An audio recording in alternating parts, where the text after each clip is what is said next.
It's time to rethink, renew, and reimagine retirement. Welcome to Retire Repurposed. This podcast is dedicated to help people transition into fulfilling and purposeful retirements. Retirement is a big life change. In fact, the two most dangerous years of a person's life are the year they were born and the year they retire.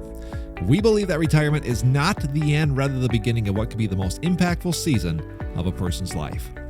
So don't retire, become repurposed. Well, I'm your host, Jerrid Sebesta, on behalf of Ben Tages and myself. Thank you so much for joining us here today. Now, if you're new to this platform, new to this podcast is all about retirement. Of course, retirement's in the title. However, this podcast is different. It's not just about money. We will talk about money on occasion, but if you're looking how to have a specific retirement plan, that is not what this show is all about. Those shows are everywhere. If you don't believe me, Google retirement podcasts. You will find literally hundreds or thousands of pieces of content out there. This particular show is much different. This is all about the life side to retirement. I certainly don't want to diminish the talent, the expertise, the planning that takes place and needs to take place for you to have a solid financial retirement plan. However, in many cases, that can be one of the easier parts to retirement. If you have enough time, if you have a solid plan and can stay away from any catastrophic health scares, the idea of being able to retirement comfortably at a reasonable age and have a reasonable lifestyle after you retire is actually pretty simple. It's pretty easy. A lot of it's a math equation, just executed out over the course of time. Of course, it takes a lot of self-discipline and planning. I understand that. But again, that can be many times the easier part to retirement. You know the harder part to retirement? Behavior, mindsets, mental health, emotional health, relational health, physical health. All of these things are massive variables in the retirement equation. And a lot of them come back to how you operate, your mindsets, your paradigms, how you view things, past traumas. Again, all of these things are massive variables, probably more so than the financial plan. So again, our goal here is to really help people make this transition not only into retirement smoothly, but transition into a very purposeful and impactful retirement. Few people could just flip the switch. We talk about this all the time. Retirement is set up as this thing that you're just going to execute once you turn 65. You see it coming down the road. You see it coming when you get into your upper 50s and lower 60s. You start cutting down the clock. You make the announcement. You have your retirement party on Friday. Everybody gives cake. We all have cake. We have some presents, and we have a celebration.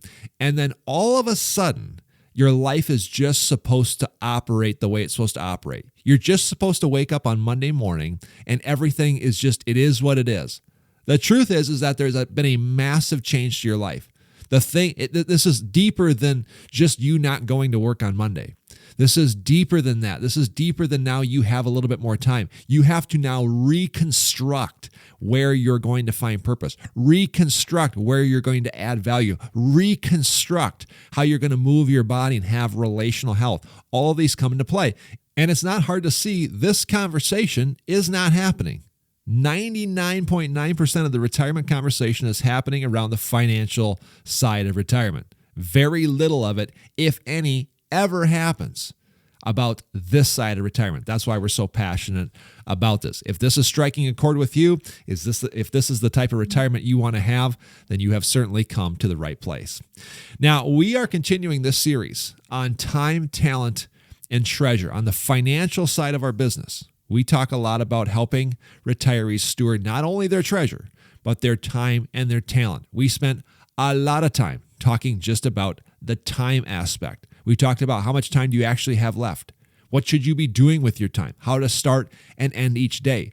What are mindsets and non-negotiables that you need to have with your time? If you missed any of those shows, go back, listen to those shows, subscribe to our podcast, find us on your favorite podcasting platform and listen to those shows.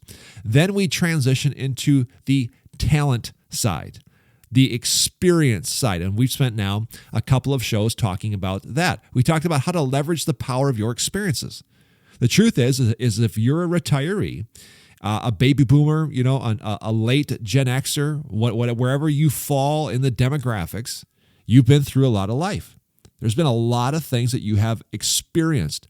How do we know that? Me and Ben have watched our parents go through that.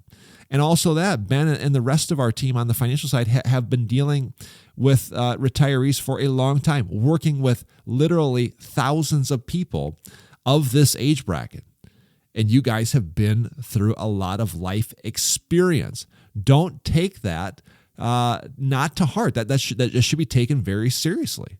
There's a lot of things that you know and understand that younger generations don't. But here's the deal.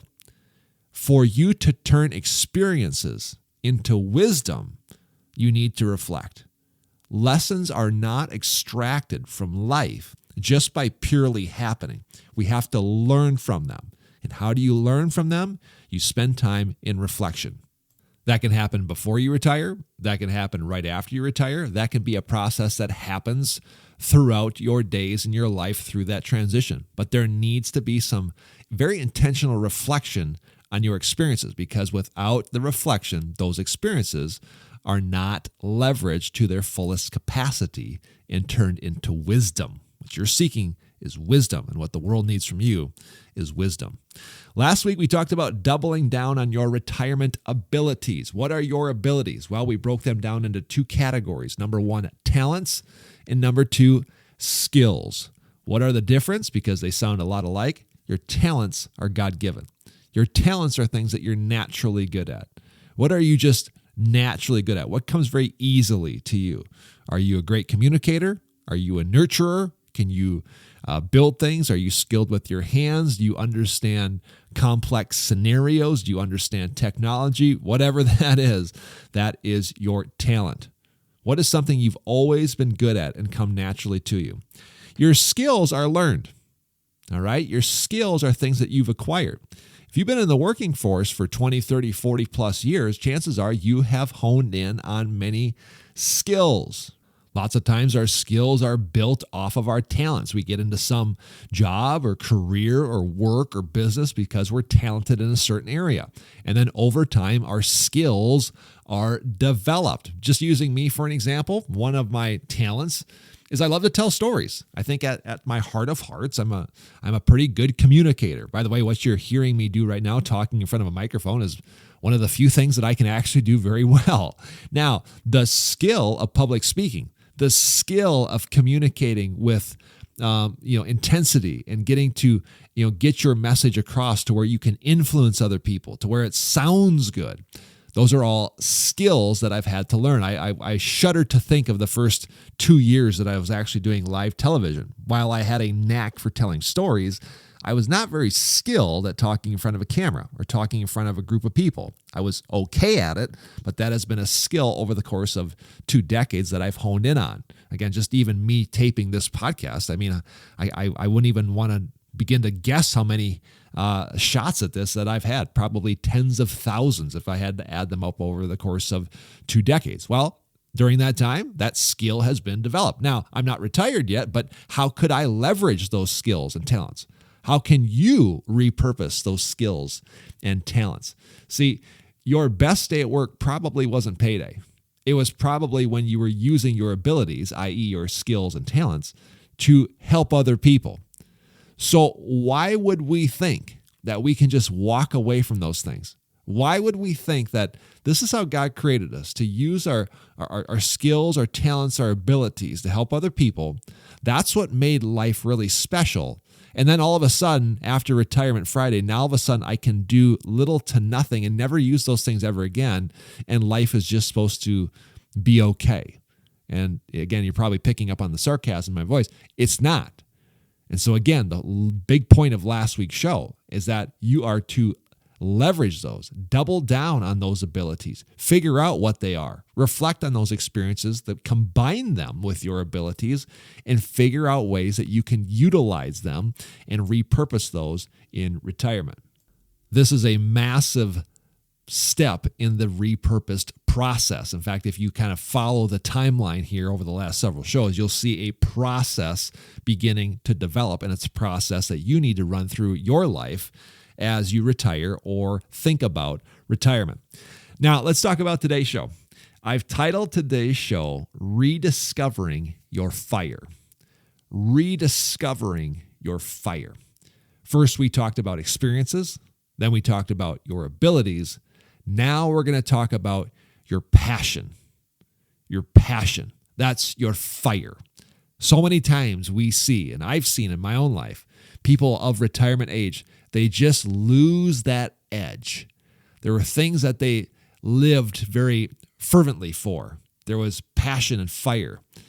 And sometimes, I would say more times than I would like to admit, you see retirees gradually slip into a passionless life. And when people lose their passion, there's an edge about them. There's an aura about them that they used to have and is now lost. And it's sad. We call passion the secret sauce. What is something unique to you that you are passionate about? What makes you special? What's that X factor? Any of those answers to those questions would start to give you hints as to what your fire is and your passion is. Dan Miller, who we've had on the show before, he wrote a book, 48 Days to the Book You Love. He also endorsed Ben's book, Repurposed, The Untold Story of Retirement in America. In his book, he talks about how passion needs to be discovered. That's interesting. Passion needs to be discovered. He says your passion will increase as you develop your skills and your talents toward them. That's really true, isn't it? Think about that a little bit. Your passion will increase as you develop skills and talents towards something. Again, I'm just thinking in my own life, but think about an example for you, perhaps tied to your career or your job over the years. I really wasn't passionate about public speaking. I wasn't passionate about doing radio or podcasts or even, creating content. That happened. That happened as a result of developing the skill and the talent. So many times too, conventional advice given to high schoolers is, follow your passions. And I've seen a lot of people, especially lately online, saying, don't do that because lots of times you're not skilled in that area. So really follow where you're skilled. Where are you naturally gifted, i.e. your abilities? Where has God naturally given you some ability to do something that comes very effortless to you, but yet very difficult to other people? Follow those things, dive into those things, nurture those things. Then the skill begins to get developed. And as those two things increase, then the passion for something starts to increase as well. What's that for you? How can that be leveraged and utilized in your own retirement? Here's a couple of questions for you just to consider. What sets your heart on fire? What really gets you excited? What lights you up when you start talking about it? Perhaps somebody has said that. Perhaps they've said, when you start talking about X, Y, and Z, man, your eyes light up. When you start talking about this topic, that's when you start getting excited. Your volume increases. The heart rate increases. The energy increases. What sets your heart on fire? Is there a specific topic, an activity, perhaps a specific group of people, a country? What is that? Again, one of the worst things that I see and one of the saddest things to see is when somebody just loses their joy and their fire. And you ask them, what sets your heart on fire? And they say, you know what? As I get older, really nothing.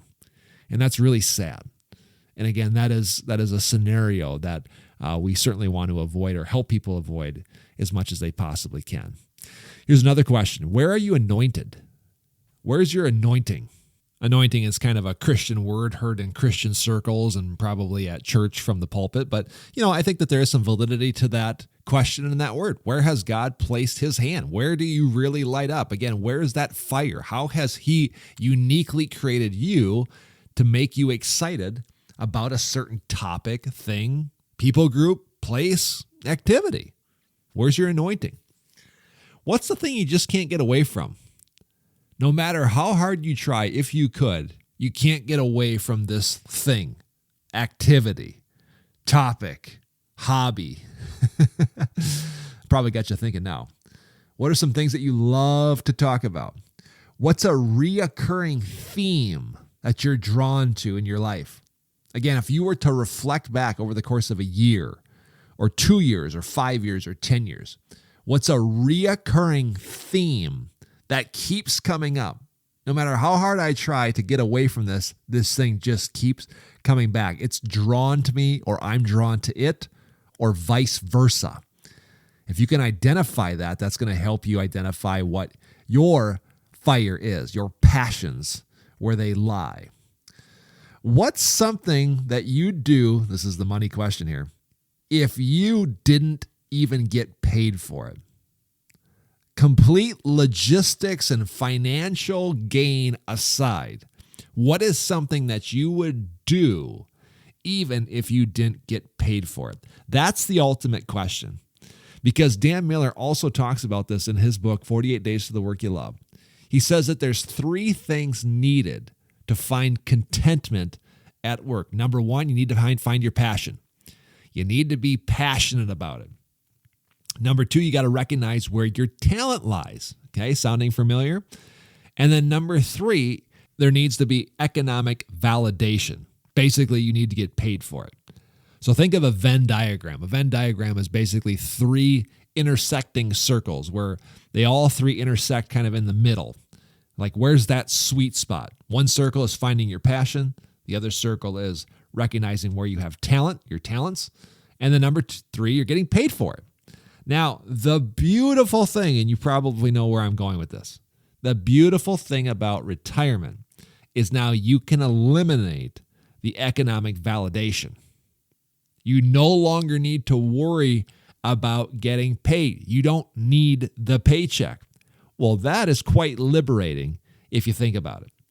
Because one of the best case scenarios that we can help retirees fall into is where they go through this repurpose process, where they really start to understand themselves. They've taken time to reflect, slow down, and look back at their life and their career. They understand, and they've let the wisdom of all of their experiences get extracted from their life.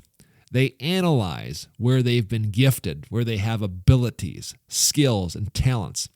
And then they really understand what they're passionate for.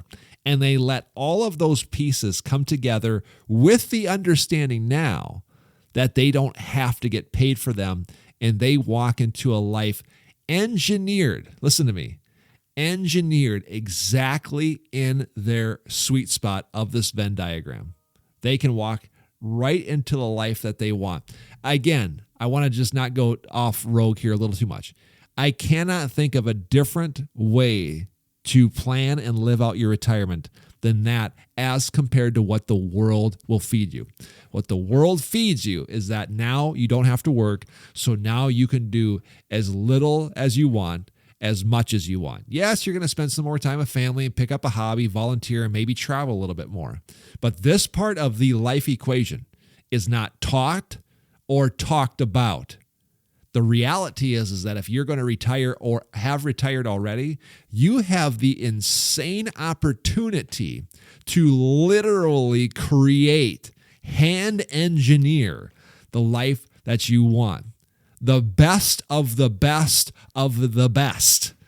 There's nothing holding you back, and there's nothing more satisfying than watching retirees go through this process and pull it off.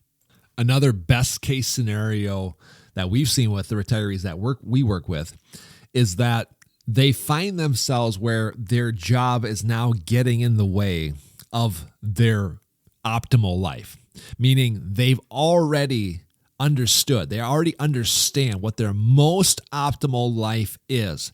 They're in the process of creating that, executing it, and living it out. And their jobs are now getting in the way of them living their most optimal life.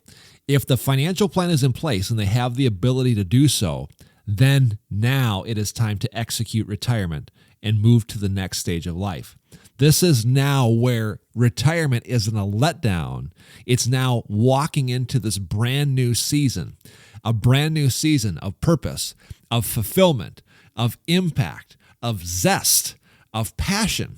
The retirees that do it that way, they don't slow down. Their quality of life doesn't decrease, it increases. And I'm not just talking because they don't have to go to work. It's because there's a deeper level of life fulfillment and existence that they're experiencing now that they have retired. They're not happier just because they don't have to go to work, not because they're just bogged down with work, 40 hours a week, 5 days a week. It's because they are now stepping into this new exhilarating life that they have hand created and engineered so it brings them the best of the best of the best.